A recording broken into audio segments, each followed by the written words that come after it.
कांग्रेस ने लिया BJP RSS से बड़ा पंगा, खड़ा हो सकता है तगड़ा विवाद।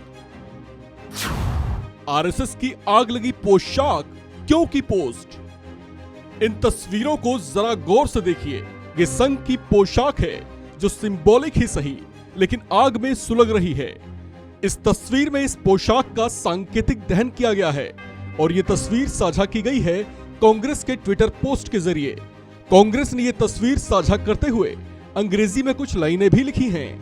इसका हिंदी तर्जुमा ये है कि देश को नफरत की बेड़ियों से मुक्त करना और बीजेपी आरएसएस की ओर से किए गए नुकसान की भरपाई करना ही मकसद है।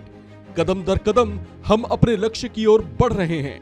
कांग्रेस के इस पोस्ट को बवाली पोस्ट कहा जा रहा है, जिस पर अब आगे बड़ा बखेड़ा खड़ा होने की संभावना पनप उठी है। आपको बता दें कि कांग्रेस की ओर से ऐसा विवादित पोस्ट उस वक्त किया गया है जब कांग्रेस नेता राहुल गांधी अपनी भारत छोड़ो यात्रा पर निकले हुए हैं। ऐसे में कांग्रेस के ऐसे पोस्ट को एक बड़े उकसावे वाला कदम भी बताया जा रहा है। कांग्रेस के विवादित पोस्ट को लेकर उत्तर प्रदेश में पीडब्ल्यूडी मंत्री जितिन प्रसाद की प्रतिक्रिया सामने आई है।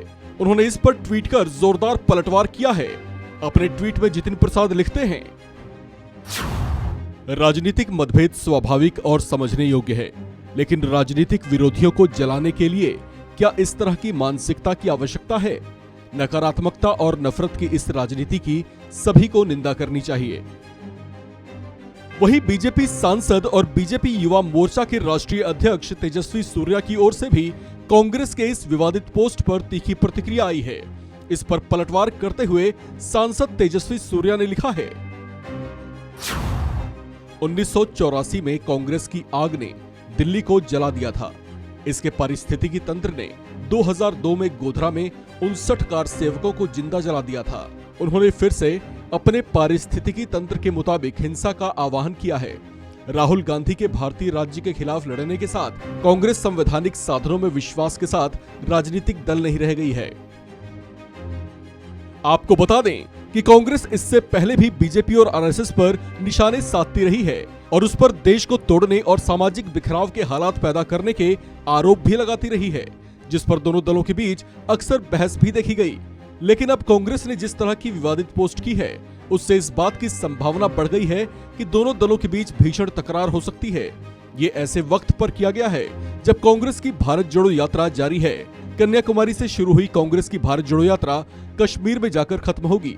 ऐसे में ये यात्रा 3570 किलोमीटर लंबी है, जिसे पूरा करने में पूरे 150 दिन लगने वाले हैं।